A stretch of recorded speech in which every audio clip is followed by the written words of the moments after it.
आदरणीय प्रधानमंत्री नरेंद्र मोदी जी ने लोगों को ये तो ज़रूर मजबूर कर दिया है कि डेवलपमेंट पर बात करें। मतलब जो एक डेवलपमेंट पॉलिटिक्स जो होती है ना, विकास की राजनीति, अनफॉर्चुनेटली हमारे कंट्री में वो होता नहीं था, हमारे देश में वो होता नहीं था। बहुत कम आप देखेंगे कि चुनाव में हम डेवलपमेंट की बात करते हैं। अर्ली 90s से लेट 90s के दौर का, तो उस समय तो जिसको भी मौका मिलता था, हम लोग बिहार से बाहर ही हम लोग की पढ़ाई होती थी। एक अवधारणा है कि शायद मुस्लिम्स की पसंद बीजेपी नहीं होती है, लेकिन आप 10 वर्षों के कोई भी कार्य को अगर आप निकाल के देखेंगी तो जब प्रधानमंत्री जी 130 करोड़ देशवासियों की बात करते हैं, सरकार की किसी स्कीम की बात कर लीजिए, कोई भी व्यक्ति आगे आके ये नहीं कह सकता कि इस स्कीम का लाभ फलाना को मिला है और मुझको नहीं मिला। जब शायद कोई और स्टेट नहीं सोच रहा होगा, उस समय हम लोग बहुत एक विजन के साथ एथेनॉल को लेके आगे हम लोग बढ़े। दो बेस्ट डेवलपमेंट मॉडल की बात होती है या दो बेस्ट इंडिविजुअल की बात होती है, तो आदरणीय नरेंद्र मोदी जी और आदरणीय नीतीश कुमार जी, तो आप जब दोनों साथ में आते हैं तो एक ये बहुत बड़ा कंफर्ट आमजन को दे देता है। मतलब जो लोगों के मन में है, या लोग जिसको आप कहते हैं ना कि ये एक नेचुरल अलायंस है। मैं जो भी चुनाव लड़ा हूं, कभी लोगों मेरी आलोचना भी करते हैं, आप इस पार्टी में थे, उस पार्टी में थे, लेकिन मैं मानता हूं कि मैं आरजेडी के खिलाफ ही मैं हमेशा चुनाव लड़ा। इंफ्रास्ट्रक्चर वाइज बिहार को अगर आप देखेंगी तो हम लोग परसेप्शन के मारे हुए थे, और मुझको लगता है अगर एक ही शब्द इसमें हम सिर्फ ऐड कर दें आज के कंटेक्स्ट में, तो मैं सिर्फ उसमें इतना ही कहूंगा कि वाई नॉट बिहार। देश के बाहर रह रहे कौन ऐसा गांव होगा या प्रखंड होगा जहां कोई ना कोई दूसरे राष्ट्र में या दूसरे देश में नहीं रह रहा है। उनमें जो एक उत्साह बढ़ा है, या जो भारतीयों को देखने का नजरिया जो बदला है, भारतीय जनता पार्टी में कोई भी कार्यकर्ता इस बात के लिए निश्चिंत हो सकता है कि कोई ना कोई है जो उसकी एक्टिविटीज को देख रहा है। 2005 में जो बिहार ने एक नई यात्रा प्रारंभ की एनडीए शासन में, और जो चेंजेस बिहार में आए, और अब मुझको लगता है अब लगभग 20 वर्ष होने को है, बिहार बहुत बदला है, इसमें कहीं कोई दो राय नहीं है। बहुत बार हम चीज़ों को छोड़ देते हैं कि नहीं ये मेरे लायक नहीं है, मैं नहीं जाऊंगा, नहीं करूंगा। मैं ये मानता हूं कि देखिए, सिस्टम के बाहर रह के सिस्टम की आलोचना करने से आसान कुछ नहीं है। कि अभी का जो यंग जनरेशन है, they are a blessed generation, क्योंकि जितनी opportunities technology wise, scheme wise या सपोर्ट वाइज आज के यूथ को है, वो शायद हम लोग के समय में उतना नहीं था। मौका मुझको आदरणीय नीतीश जी ने ही दिया अपने साथ मंत्री बना के। मैंने कभी सोचा भी नहीं था कि इतनी कम उम्र में मुझे वो मंत्री बनाएंगे। चैलेंजिंग डिपार्टमेंट दिया, फिर 2010 में भी बनाया, उस समय भी मैं यंगेस्ट मिनिस्टर था 2010 में। तो जो मौका मुझको मिला, मैंने काम करने का प्रयास किया, लेकिन बाद में 2013-14 के जो राजनीतिक घटनाक्रम हुए, तो कहीं ना कहीं पे नीतीश जी की नज़दीकी आरजेडी की तरफ फिर वो होने लगी। मैनेजमेंट करने के बाद फ्रेंड्स ने, कुछ हम लोगों ने एक छोटी सी कंपनी बना ली डेवलपमेंट कंसल्टेंसी की, कुछ दोस्तों ने मिलकर, जैसे आज फ्रेंड्स लोग स्टार्टअप वगैरह करते हैं, उस समय स्टार्टअप कहाँ था, लेकिन हाँ हम लोगों ने कुछ मिलकर शुरू की। उसमें भी मैंने रियलाइज़ किया कि काम करना बहुत मुश्किल है। 2000 का चुनाव हम लड़े, आई वॉज नॉट सक्सेसफुल, मैं हार गया, और हारा, लेकिन मुझको, मैं उस हार को एक लर्निंग मानता हूँ। जब हम इंग्लैंड से वापस लौटे तो मेरे सारे फ्रेंड्स वहीं रह गए, और मेरी भी पीएचडी में एडमिशन हो गई थी, लेकिन क्यों तो मन में आया कि लौटना चाहिए। शायद मैं बोलूँ तो लोगों को विश्वास नहीं होगा, मेरे मन में यही आया कि सब यहीं रह जाएंगे तो वापस जाके करेगा। Now Bihar is ready to take off, और आज के समय में बिहार को नीतीश कुमार जी की भी ज़रूरत है और आदरणीय प्रधानमंत्री श्री नरेंद्र मोदी जी की भी ज़रूरत है, और दोनों मिलकर अगर बिहार की बात करेंगे, मुझको ये प्रसन्नता है कि उनके मृत्यु से पहले कोर्ट ने उनको बरी किया, तो इस एक संतुष्टि उनको ज़रूर हुई होगी कि जो स्टिग्मा मेरे साथ था वो मेरा समाप्त हुआ। लेकिन हाँ, क्योंकि अब बातें पब्लिक डोमेन में है, सबको इतनी बातें, डेवलपमेंट लोगों को ये तो ज़रूर मजबूर कर दिया है कि डेवलपमेंट पर बात करें। मतलब जो एक डेवलपमेंट पॉलिटिक्स जो होती है ना, विकास की राजनीति, अनफॉर्चुनेटली हमारे कंट्री में वो होता नहीं था, हमारे देश में वो होता नहीं था। बहुत कम आप देखेंगे कि चुनाव में हम डेवलपमेंट की बात करते हैं। अर्ली 90s से लेट 90s के दौर का, तो उस समय तो जिसको भी मौका मिलता था, हम लोग बिहार से बाहर ही हम लोग की पढ़ाई होती थी। एक अवधारणा है कि शायद मुस्लिम्स की पसंद बीजेपी नहीं होती है, लेकिन आप 10 वर्षों के कोई भी कार्य को अगर आप निकाल के देखेंगी, तो जब प्रधानमंत्री जी 130 करोड़ देशवासियों की बात करते हैं, सरकार की किसी स्कीम की बात कर लीजिए, कोई भी व्यक्ति आगे आके ये नहीं कह सकता कि इस स्कीम का लाभ फलाना को मिला है और मुझको नहीं मिला। जब शायद कोई और स्टेट नहीं सोच रहा होगा, उस समय हम लोग बहुत एक विजन के साथ एथेनॉल को लेके आगे हम लोग बढ़े। दो बेस्ट डेवलपमेंट मॉडल की बात होती है या दो बेस्ट इंडिविजुअल की बात होती है, तो आदरणीय नरेंद्र मोदी जी और आदरणीय नीतीश कुमार जी, तो आप जब दोनों साथ में आते हैं तो एक ये बहुत बड़ा कंफर्ट आमजन को दे देता है। मतलब जो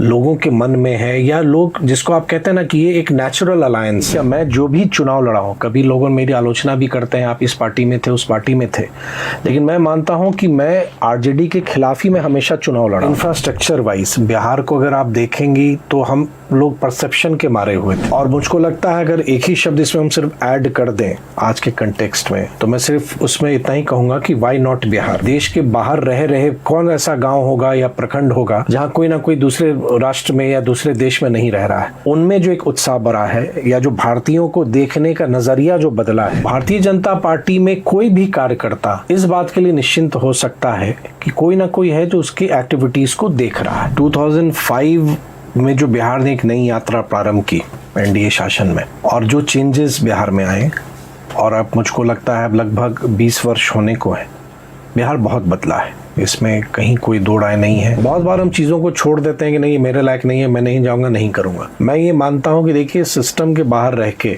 सिस्टम की आलोचना करने से आसान कुछ नहीं है। कि अभी का जो यंग जनरेशन है, they are a blessed generation, क्योंकि जितनी opportunities technology wise, scheme wise या सपोर्ट वाइज आज के यूथ को है, वो शायद हम लोग के समय में उतना नहीं था। मौका मुझको आदरणीय नीतीश जी ने ही दिया अपने साथ मंत्री बना के। मैंने कभी सोचा भी नहीं था कि इतनी कम उम्र में मुझे वो मंत्री बनाएंगे। चैलेंजिंग डिपार्टमेंट दिया, फिर 2010 में भी बनाया। उस समय भी मैं यंगेस्ट मिनिस्टर था 2010 में। तो जो मौका मुझको मिला, मैंने काम करने का प्रयास किया। लेकिन बाद में 2013-14 के जो राजनीतिक घटनाक्रम हुए, तो कहीं ना कहीं पे नीतीश जी की नज़दीकी आरजेडी की तरफ फिर वो होने लगी। मैनेजमेंट करने के बाद फ्रेंड्स ने, कुछ हम लोगों ने एक छोटी सी कंपनी बना ली डेवलपमेंट कंसल्टेंसी की। कुछ दोस्तों ने मिलकर, जैसे आज फ्रेंड्स लोग स्टार्टअप वगैरह करते हैं, उस समय स्टार्टअप कहाँ था, लेकिन हाँ हम लोगों ने कुछ मिलकर शुरू की। उसमें भी मैंने रियलाइज़ किया कि काम करना बहुत मुश्किल है। 2000 का चुनाव हम लड़े, आई वॉज नॉट सक्सेसफुल, मैं हार गया।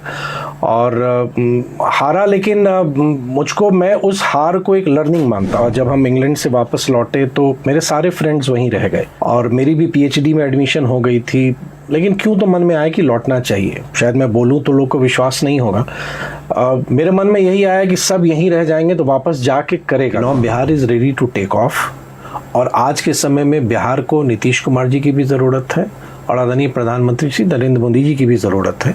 और दोनों मिलकर अगर बिहार की बात करेंगे, मुझको ये प्रसन्नता है कि उनके मृत्यु से पहले कोर्ट ने उनको बरी किया, तो इस एक संतुष्टि उनको ज़रूर हुई होगी कि जो स्टिग्मा मेरे साथ था वो मेरा समाप्त हुआ। लेकिन हाँ, क्योंकि अब बातें पब्लिक डोमेन में है, सबको इतनी बातें की जानकारी नहीं है, तो लोग इस तरह की बातें बार बार अभी भी उठाते हैं कि मिश्रा को बेल क्यों और लालू को जेल क्यों।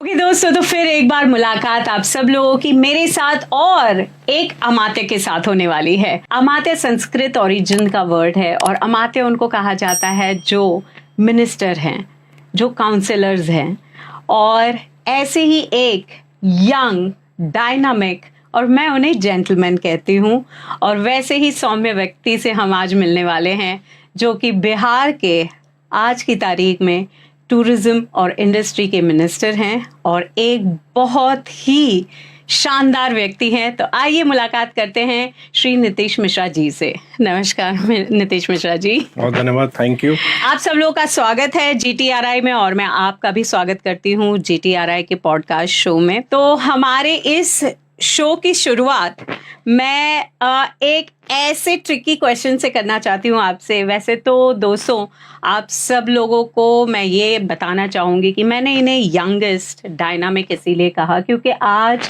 29 इयर्स इनके पॉलिटिक्स में हो चुके हैं, और ये एक यंगेस्ट पॉलिटिशियन के तौर पर बिहार में नेता के तौर पर आए थे। ये पढ़े लिखे नौजवान 29 साल पहले इन्होंने क्या सोच करके, व्हाई पॉलिटिक्स? अच्छा सवाल है। कभी नहीं सोचा था, to be very honest. It was never in my mind कि हम पॉलिटिक्स में आएंगे। When I was in school, या जब हम कॉलेज में भी थे उस समय भी, या हायर एजुकेशन में भी, और हम लोग का जो दौर था जब हम लोग स्टूडेंट थे, तो वो एक ऐसा दौर था 1990 से आप लेट 90s तक, अर्ली 90s से लेट 90s के दौर का। तो उस समय तो जिसको भी मौका मिलता था, हम लोग बिहार से बाहर ही हम लोग की पढ़ाई होती थी, तो जो पहला अपॉर्चुनिटी मिलता था लोग बिहार से बाहर चला जाता था।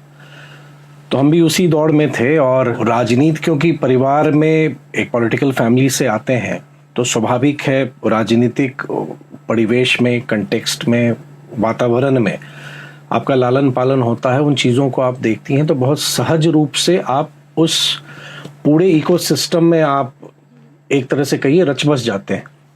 लेकिन डिस्पाइट दैट मेरे मन में कभी नहीं आया। 94-95 का दौर जब इंडियन इकोनॉमी खुलने लगी, भारत की अर्थव्यवस्था, ग्लोबलाइजेशन और जो इकोनॉमिक रिफॉर्म्स आए हम लोग के देश में, तो उस समय अपॉर्चुनिटीज़ मैनेजमेंट का, या यूं कहिए कि कुछ अपना काम करने का, ये सब का एक दौर प्रारंभ हुआ। उस कंटेक्स्ट में मैं आज के जनरेशन को कहता हूं कि अभी का जो यंग जनरेशन है, they are a blessed generation, क्योंकि जितनी opportunities technology wise, scheme wise या सपोर्ट वाइज आज के यूथ को है, वो शायद हम लोग के समय में उतना नहीं था। वातावरण भी कंड्यूसिव नहीं था। तो हम फिर हायर एजुकेशन के बाद मौका मिला, एक ब्रिटिश गवर्नमेंट की स्कॉलरशिप होती है, ब्रिटिश इवनिंग स्कॉलरशिप कहते हैं, it's one of the world's very prestigious scholarship.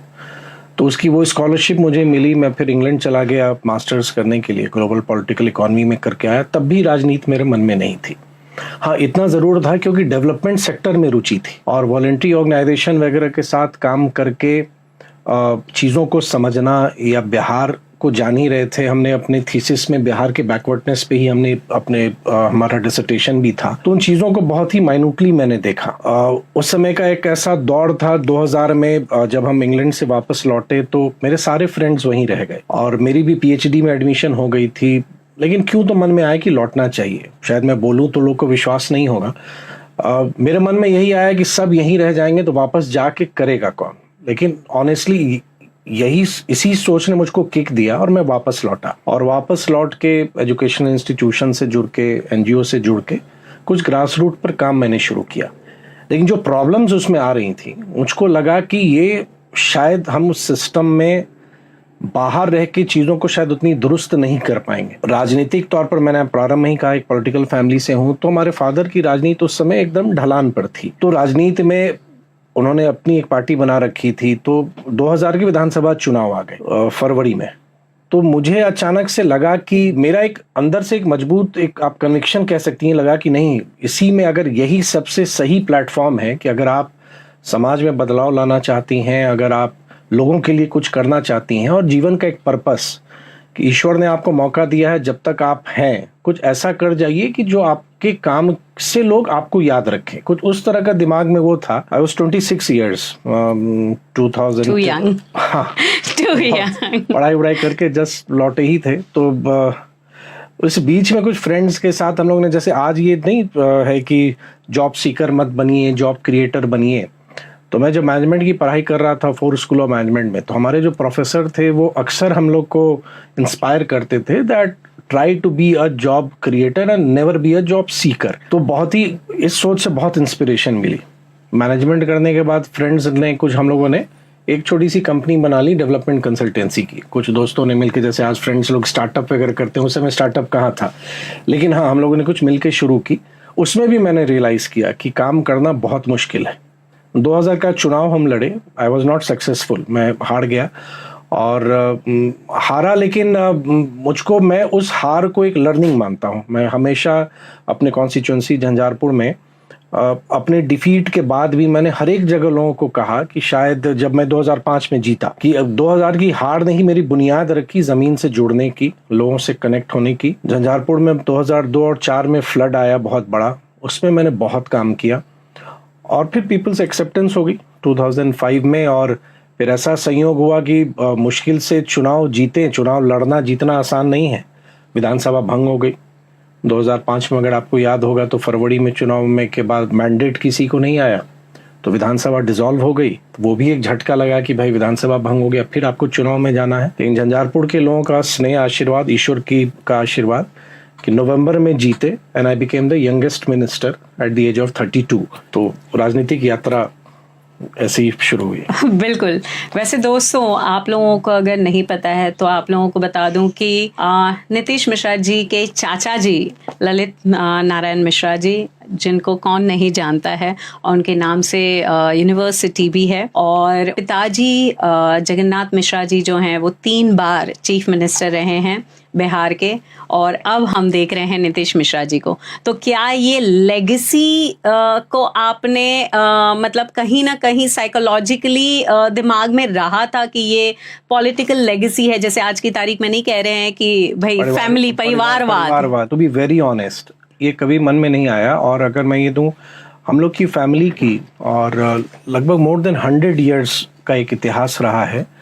और फ्रीडम मूवमेंट से लेके हमारे अंकल जिनकी आपने बात की, late Lalit Narayan Mishra ji, first parliament के मेंबर बने। और हमारे एक और अंकल, जब बिहार उड़ीसा एक था, उस समय की जो काउंसिल थी, जो लेजिस्लेटिव काउंसिल है, तो उसके भी वो मेंबर थे। लेकिन ये मन में कभी नहीं आया कि हमको लेगेसी कंटिन्यू करना है। देखिए, ये बहुत स्वाभाविक है। मतलब मेरे मन में अगर विश्वास आप करें तो ऐसा कभी नहीं आया कि नहीं हम हैं, अब हमको इसको आगे बढ़ाना है, आगे बढ़ाना है। हमको लगता है नेचुरली, शायद मैं मानता हूँ ये डिस्टिंड था, ये होना था। बहुत लोग कोशिश करते हैं, सब कामयाब नहीं होते। मैं भी पहला चुनाव लड़ा, मैं नहीं जीत सका। मैं जीता तभी जब मैंने जनता का विश्वास प्राप्त किया। मतलब I had to literally prove myself. मतलब ऐसा नहीं था जिसको आप एक तरह से पैराशूट जंपिंग कह सकती हैं कि कोई आया, एक बड़ा नाम लेके आया और जीत गया, चला गया। नहीं, ऐसा नहीं हुआ। और लिटरली 5 साल लोगों के साथ रह के, चीज़ों को समझ के।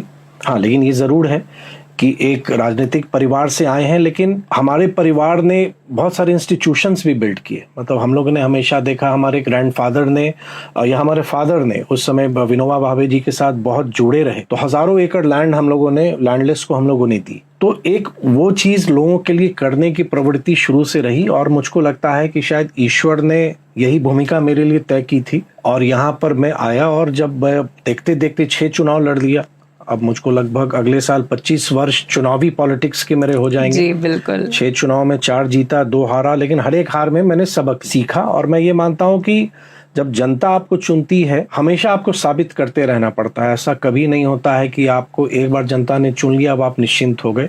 एक ऐसी परीक्षा है जिसको प्रत्येक 5 वर्ष पर आपको देना है। 3 लाख से ज़्यादा एग्जामिनर हैं जो आपकी उत्तर पुस्तिका को जांच करते हैं, आपके आंसर शीट्स में वो नंबर्स डालते हैं। तो मुझको मैं अब यही कहूँगा कि मतलब